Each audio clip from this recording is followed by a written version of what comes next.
right, you looking live at Generation to Generation Cowboys and Sports Talks. I'm the host, DJ I Tell You What, and I have my dad, my co-host, Cowboy Joe 64, aka Capricorn 1. I am your father. Join me, and together we can rule the galaxy as father and son. And we are back to rule the Cowboys galaxy as father and son. It's been quite a while, Cowboys Nation, since we posted, or it seems like it's been a while. It's been about 4 or 5 days since our last outing in Atlanta, and there was a ton of things that happened in Atlanta that changed the future of this season. So we have a lot to discuss. There's been a lot of things in the news, and what's one of the things that's on the top of your mind? Seems like Dak is getting pretty close to going on injury reserve. He had a detached hamstring, which is pretty painful, I'm sure. So if he's going to be on injury reserve, he's going to be out 4 weeks. But a lot of people are saying it's like a 6 to 8 week injury. So he might be done for the year. So that kind of changes the way the season kind of looks. I think Cooper Rush, we know he's won games before, so we have to just kind of see. I think they're going to just play the next couple of games to see how it goes. Then we'll just take it from there. And at this point, if I'm Mike McCarthy, I'm just trying to play a lot of young guys. It's really, at this point, you need to just get more guys involved. We made a trade.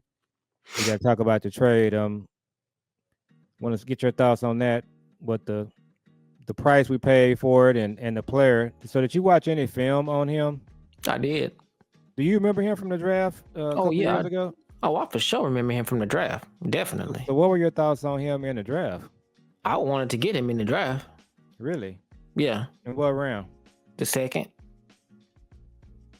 For sure. So what did you like about him? Everything. His speed, his size, his hands, his route running. His yak. So what player did he remind you of in the NFL? He's like some kind of Dez type of guy? Yeah, he's like your proto. Really, it's hard to say for me. In my opinion, it's kind of hard to say who does he remind you of in the NFL, because these receivers, they are prototypical. They're all the same. Especially the younger guys. You used to have your traditional slot guy. You used to have your like Brandon Cooks, traditional slot guy, whatever. You used to have your traditional X like Dez, or like Megatron or AJ Brown or whatever. But now it's just like they all like CD and Jamar and Jefferson. It's like they can play all of them. You know what I mean? They can play running back. So is he more like AJ Brown? I would say he's a step below AJ Brown. He's not that big. He ain't that domineering. He's just he reminds me of, like, I would say Drake London. I don't know if I would say Malik Neighbors. He's not that good, but he I would say. I would say he's just a prototypical receiver. I wouldn't give him. Would he be the number 2 receiver on our team when he get up to speed? If he's balling. But right now he's not balling. Right now he's not playing better than Jalen Tolbert. But just the stats don't show that. But at the same time, he has been on a bad team with bad quarterbacks. So, that's the telltale right there. Is because, but I don't know. I'm not mad at. So you would have drafted him in the second round. Yeah, I would have. Yeah. I would have. If it just depends on how it all plays out. But he was definitely on my list of wide receivers that I would have took if I would have had the opportunity. Now, if he was the only one there at the time when we picked, yeah, I would have took him for sure. He was good in college. He was. He was one of the sought after receivers in college. But that happens from time to time. When you have a sought out receiver in college and they come to the NFL and they just don't pan out like you thought they would. But at the same time, you change your situation, you change your surroundings, and that changes everything. Put him on a better offense, put him with a better quarterback, and he's good. But it doesn't matter to me Because what I'm upset at is the draft capital that you used to get him.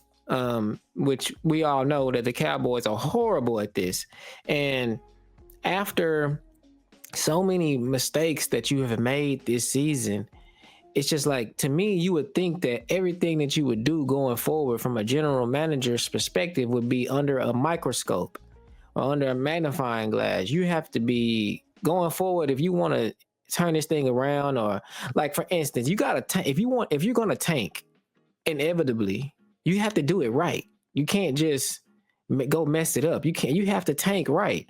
When I say tank right, what I mean is you need to be bad enough to get a good draft pick. You need to sell at the trade deadline. You need to, if you're going to add players, you need to add players for dirt cheap, that are on their rookie deal. So it's just things like that that common sense tells you that you should just be doing, and they did the opposite. They went and spent. We're looking at winning maybe 2 or 3 more games at the most this season, if that.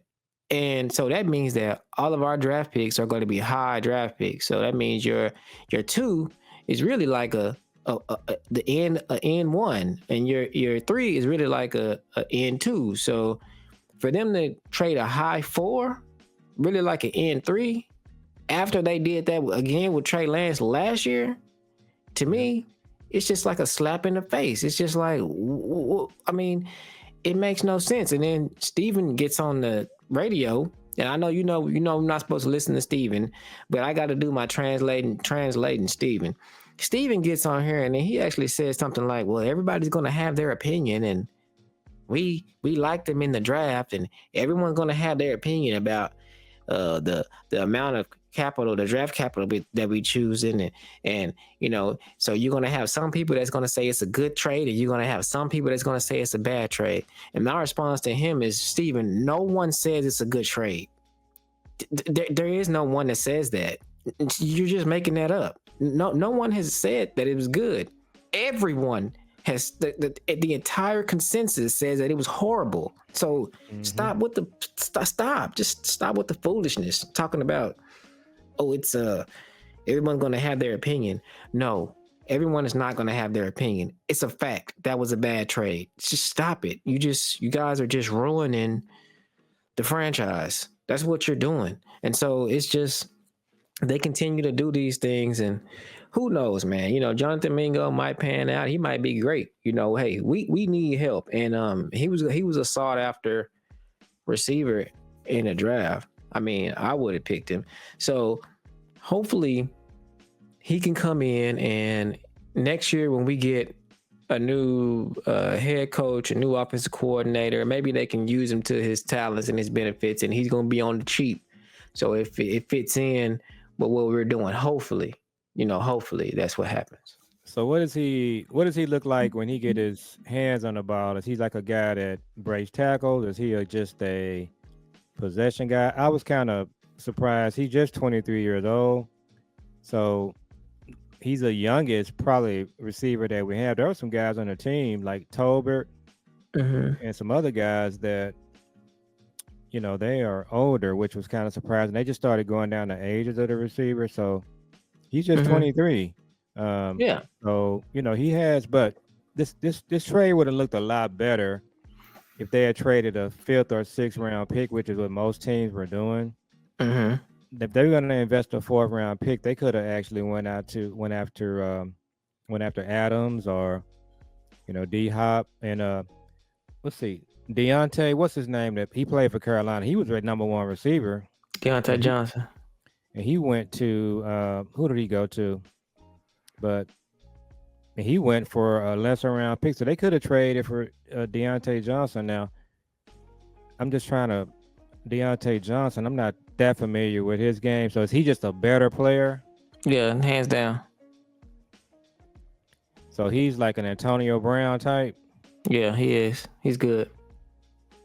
Yeah, it's some of the stuff that they're doing after that Trey Lance trade, as you said, it's really just mind-boggling. It's like to the point to where you just say to yourself, man, what is going on over there? But this is kind of what they do. And not only that, you might have a whole new offense, a whole new coaching staff. So it's like, what are you trading for? You don't even know if he's gonna fit in your new scheme. But I'm sure they're thinking about what kind of all the different schemes out there. But Well, yeah, that's another thing that I would like to say too, and I would like to add. There really isn't a lot of schemes. This one scheme that everybody's running is the West Coast offense. That's it.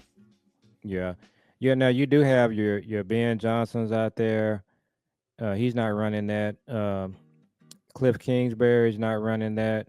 So today on Will, still shout out to Will. He was talking about some of the coaches the Cowboys may be looking at, and he said something that caught my attention, which is will be right up their alley.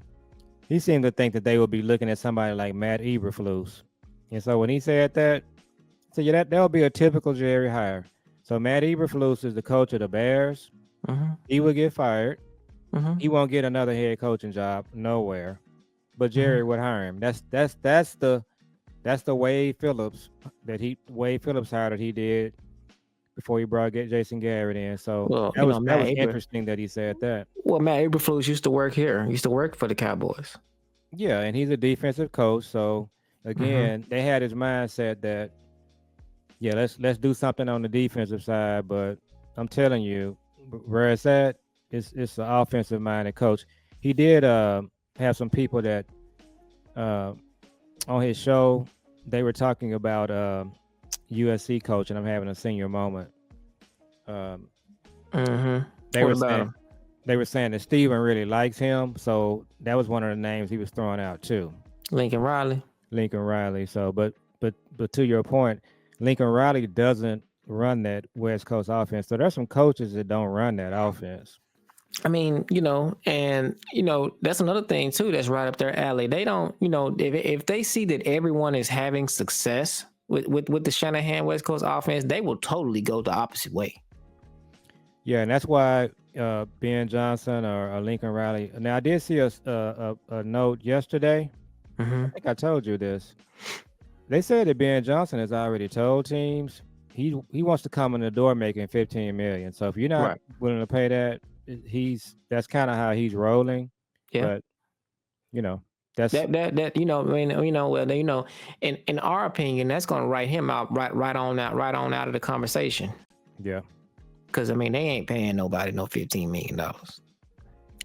And so then you got to look at Bill Belichick. What would he? We need to look at Bill Belichick's contract with the Patriots. What was he making when he was there when he left? And so that'll kind of give you an idea of what, because he's not going to take any less than that. He's not working, so he might take a little less, but Mike McCarthy took a shot at the front office yesterday. Did you see that? I didn't. Tell me what he said.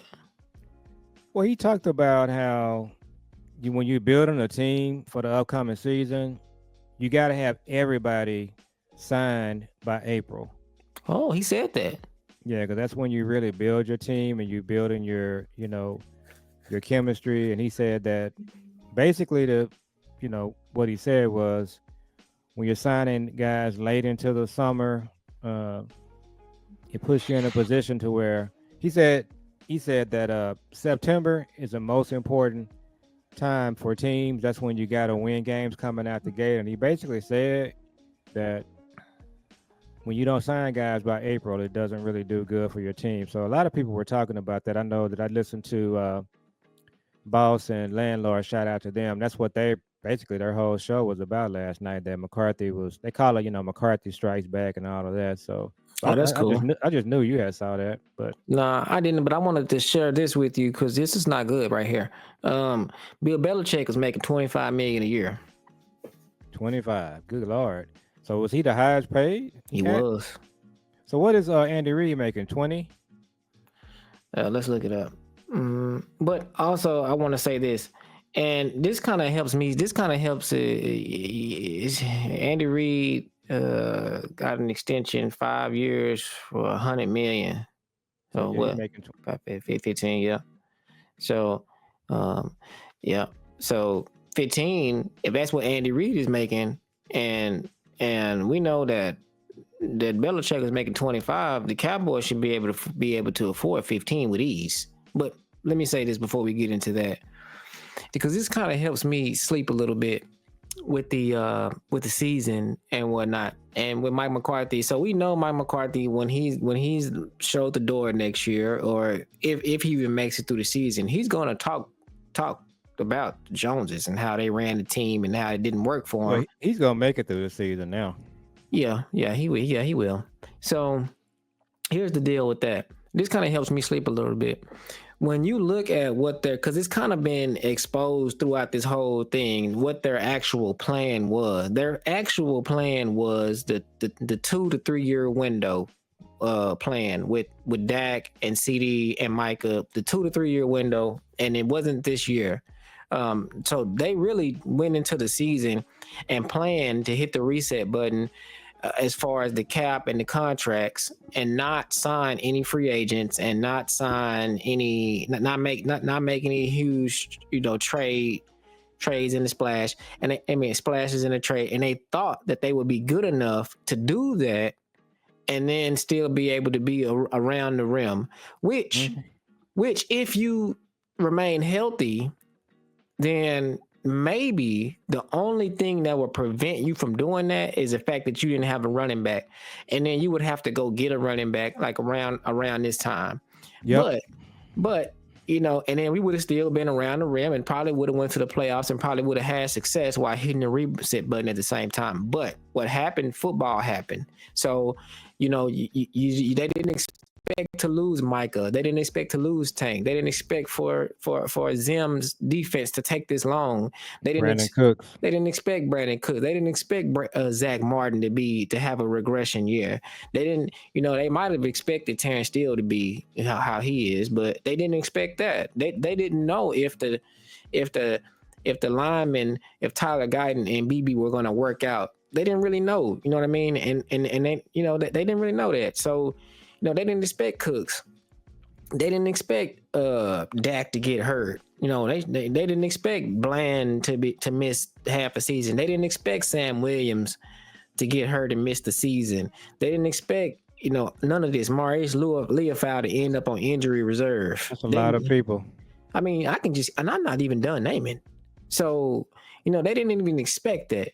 So when that happened, now everything that you did in the offseason is blowing up, because it's just like, okay, well, you didn't tell anybody your plans. And so for the average fan, it just looks like you did what you normally did.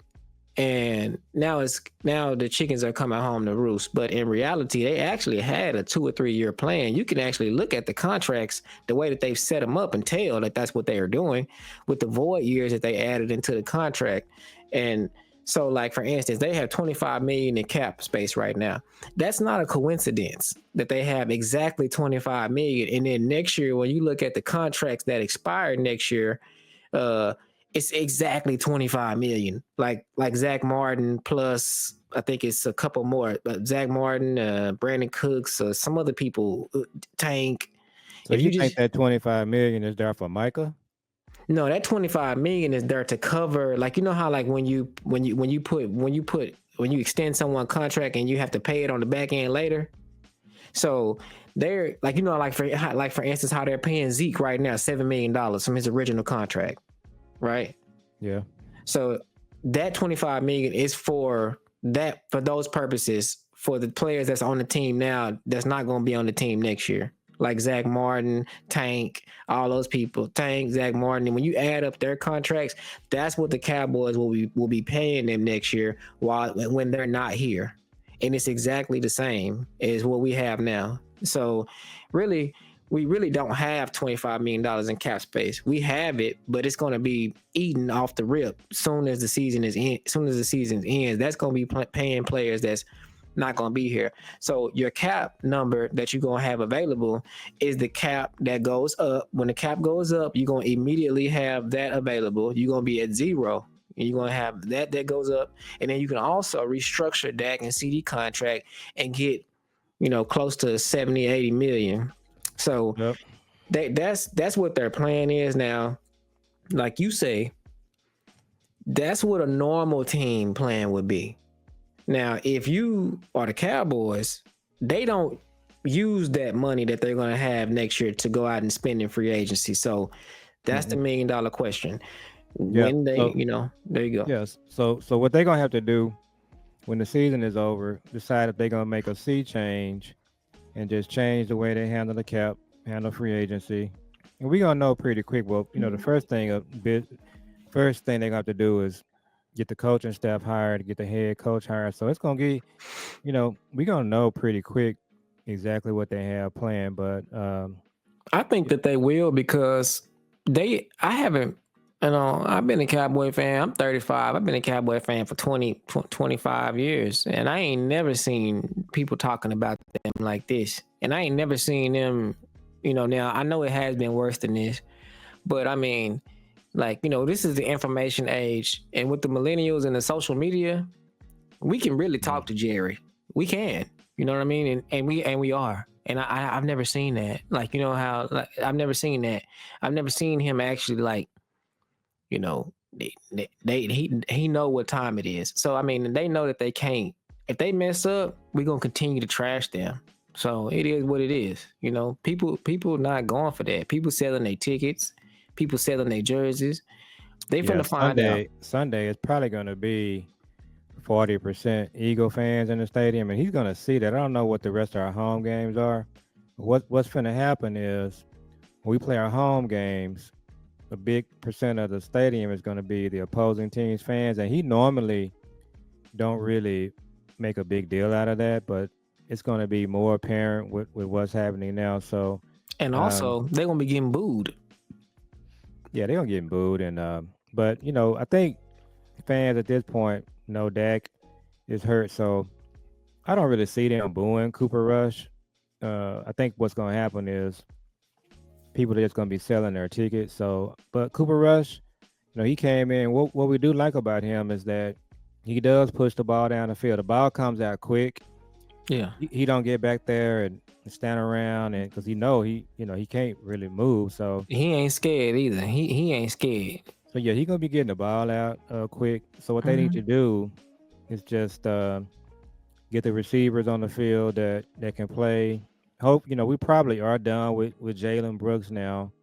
I really hate that they made a move at receiver because they really should have been playing for Illinois the whole time. So I don't know how this trade is going to impact his playing time, but I would like to see him. And I really wanted them to get a backup tight end, not a backup tight end, but a number 2 tight end because that's really been hurting our offense. And Cooper Rush needs that too. And Schoon and Brevin Span forward, they're not it. So Well, I'll tell you right now, with next year, now I know a lot of people not gonna like to hear this because they pretty much told you they probably took themselves right on out of receiver, in the well, draft. if they making the sea change, that won't be the case. What they need to do, it's a lot of people out there already. I saw Foots the King, shout out to Foots. The other receiver, no, I don't know if it was Foots, I can't remember, but they were talking about receivers, but somebody's really high on this receiver from Auburn. You familiar with him? Yeah, I am. So the bottom line is if they're making the sea change, what they'll do is when they get to their pick, if they're picking 6th or 7th, if the best player on the board is a receiver, they have to take him. Now, you always want to do the best player available, but and they're gonna be looking at the line too. If they have um, you know, a line right guard, I don't know if you would take a right guard that high. Um, don't know what they're gonna do with Steele and Guyton, but this team needs skill players. They need impact players, and so they got to come out of this draft with a big time receiver, a running back, and this running back class is supposed to be like really deep. Now you could have stayed in the 4th round and took a back based on what I'm hearing, but they got to come out of this draft with players on the offense side of the ball that are impact. Receiver, a running back. They need another tight end. So you really traded away a 4th round pick where you could have just because I know landlord, shout out to landlord, he's just totally out on drafting a lineman. with one of our higher picks because they've done it so much, Mm-hmm. and you don't really need to spend those picks on linemen. You know, you can get linemen in the later rounds, and Mm-hmm. they need to dip into free agency too. You know, and pick up a guard, or they need to do something to where you don't just have. And that's what McCarthy was saying yesterday in his press conference that I was telling you about. Mm-hmm. He also kind of said that you just can't build your team with young players. You can't. You got to have some veterans. You got to have some free agents, and Well, I mean, that's you what know, other teams do. Mike McCarthy saying that now when he know it ain't no hope left, but he wasn't talking like that in the. I mean, I guess I can't say that because I mean, him. What is him saying that gonna do anyway? I mean, It's not going to do anything, but like you nah. said, he's trying to cover himself, and it'll all come out when he ends up leaving. Mm-hmm. And And he's gonna. coaching the Panthers. I don't. I will be surprised if he get another job. We'll see. But Mm-hmm. I think he'll be able to just talk about them just not doing anything in free agency the last 4 years. It finally caught up with them, Oh yeah. and just some of the things they did, like the Trey Lance trade. That you make a trade like that, it's gonna come up and bite you. And And then I don't understand why they did it again they did it after again, yeah, after they because didn't. yeah, this is what they do. This franchise, they don't do what smart teams do, and then you see all of these teams like Baltimore and Kansas City.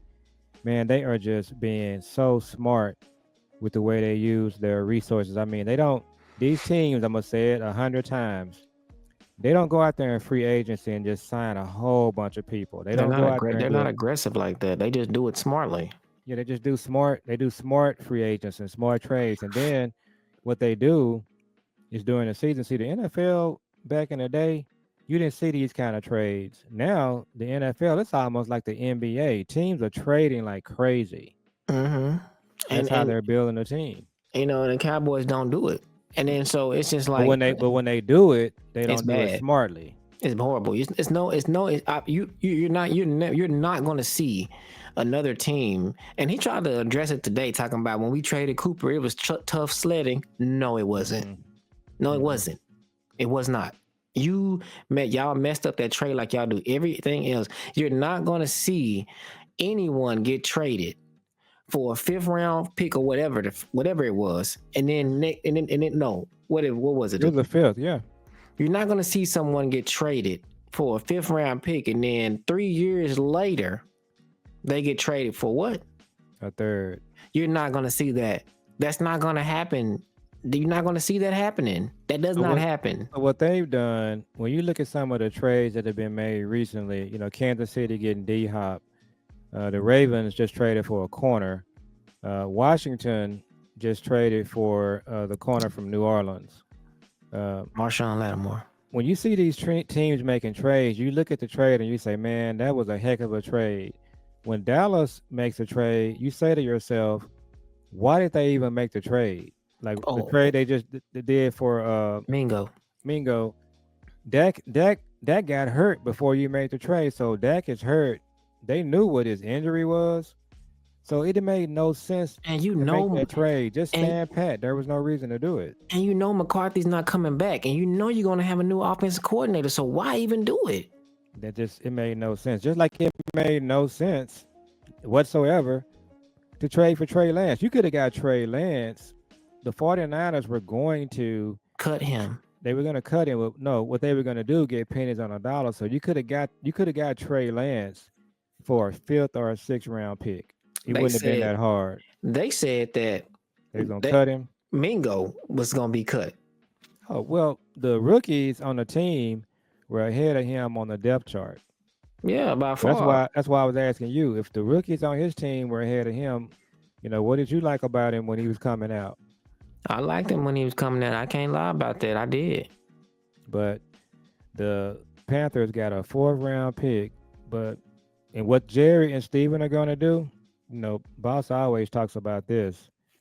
When they make a trade for a guy, boy, come hell and high water, They're going to make him play. So we're going to find out if he can play, because he's going to absolutely get an opportunity to play. Oh yeah, No they question going about it. But what I would like to see is if we draft a receiver, if he ends up being your third or fourth receiver, I'm good with that.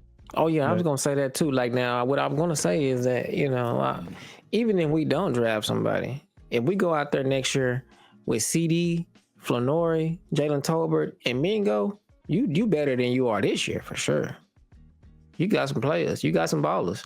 Flanori, but do we have somebody now? You know what I'm looking for? I'm looking for that receiver. So I'm looking for a combination of Debo, CD. My guy last night, man, did you see my dude uh, for the Bengals, who I think is the number one receiver? yeah. You think is Jefferson? Uh, No, I know. I think they all three tied. I like what's his name? Jamar Chase. I like Chase is my number one. I mean, yeah, they all three tied. They So, can all be number one. so the receiver I'm looking for, he got to have the rack skills like CD and Chase. I don't think Jefferson is a big rack guy, not to me. Nah, he just a spectacular catch. He know how to get Yeah, open. He you know know how to how get up. to, He's not really yeah. fast either. But CD's know. not. But yeah. So my thing is Mhm. this right here. If I'm an NFL general manager, if I'm Dallas, I'm putting receivers on my board that when they catch the ball, they're almost like a running back. When they catch the ball, you better tackle them or they can score. They got speed. They can do it all. So I'm not a big fan here lately of your typical X guy that you're just a big guy over there. You're not really fast. You're not really that great after the catch. And what I just described is Tolbert. That's what I just think about Gallup. Gallup was never fast. He never had any rack. So He to catch with me, his chest. catch with his chest. He's a body catcher. He's almost like a power forward in the NBA. What the Cowboys keep doing, I don't know if this is a Will McClay thing. They keep drafting these power forward type receivers. I don't want that. So I want to know if this guy we just traded for, if he's a power forward type receiver, I don't think that. We already got that. That's what Tolbert is. I think he is. He's on the borderline. He's on the borderline of that. And I mean, but I take that back. He got some rack. He got some yak. He do. But another thing too is it's kind of hard to. A lot of these receivers, if you got good yak and you got good rack, you stand out because most of the time these receivers on all these teams be wide open.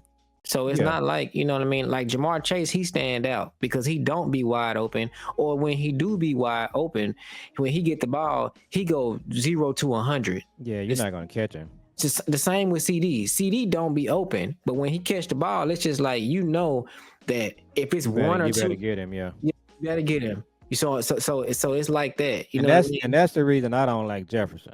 Well, I Right. feel like this. I'm not saying I don't like him, but I rank Jefferson behind CD and Chase because when Jefferson catches it, You ain't gotta worry about him. if you're kind of in an area, you can get to him. Right. But also, if you on this side of the field, his catch could be in the end zone. Yeah, I mean, look, I ain't taking nothing away from him. It's just me. I just like Chase and CD better. I mean, you can just go look at they go look at their LSU tape and just look at them. They are two totally different receivers, but it's just like I was looking at their LSU tape a couple of days ago, and I was watching Jefferson because it starts off with Jeff. Actually, it's a tape out there where somebody combined Jefferson's highlight, somebody combined CD, Jefferson, and Chase highlight tapes from college. Yeah. And so when they did CD, I was thinking to myself like, it's no way that the Jefferson highlight could be better. But then Jefferson highlights was just as good as CD or better. Then I was just like, okay, well, it's no way that Chase can be better than this right here. And then Chase was last. You know what they breakout game, and I don't even know who breakout game. Chase and Jefferson. It was last year. I mean, it was 2 years ago. No, I'm talking about in college. They breakout game. They played Texas. Oh yeah, and we could not stop them. Texas had Overshawn. They had a good team. The game ended up being like 47-45. And Jefferson, but it was a year they won a national championship. Joe Burrow was the quarterback. Yeah, with that coach that talked with a deep voice like that. their coordinator was Joe Brady. Oh, speaking of Joe Brady, I like Joe Brady. Well, Joe Brady's not a West Coast guy, so I told you, there's a lot of people out there that don't run West Coast. Now, he would be somebody that I would talk to. I wouldn't want to hire him as a head coach. Hey, we need to wrap because I got to pick up something. Okay, and then Uncle Keith, Uncle Squeaky, shout out to him. He's the one that got me that put me on Dan Lanning, and I like Dan Lanning. He the kind of coach I want. He remind me of Dan Campbell. He kind of crazy. Yeah, I like that. He would have been somebody that I would have been okay with, like, you know, at another time. But we need an NFL coach that's gonna come in the door. But yeah, we can't be on the job training. I don't even know if he got any NFL experience, but yeah, you know. So I would have loved to have hired him over Garrett or Mike McCarthy. Yeah, but see, he's at Oregon, so he's gonna bring in some young, innovative coaches. So what we're gonna do is we're gonna parking lot that topic as far as the new coaches and new coordinators. That's gonna be our next video. The coaches that we should be looking at, the coordinators that we should be looking at on both sides of the ball, and then also the question for me of the day and of the season for the rest of the season is: if the Cowboys are picking high, would you draft a quarterback like Cam or Shador if you had the opportunity and sit him behind Dak for Dak's last 2 years on this? I already got my answer, but we can see. I can tell you tomorrow. Okay, cool. So we appreciate y'all for coming and liking and subscribing. And Cowboy Nation, we got to stick through this thing. We got to keep our heads up, and we all on the same accord. We all feel the same way. So everybody, stay tuned, and we're gonna make it through this thing. So we'll see y'all on the next one. Y'all make sure y'all comment, like, and subscribe, and follow us on Facebook and follow us on YouTube. We'll see y'all later. Peace.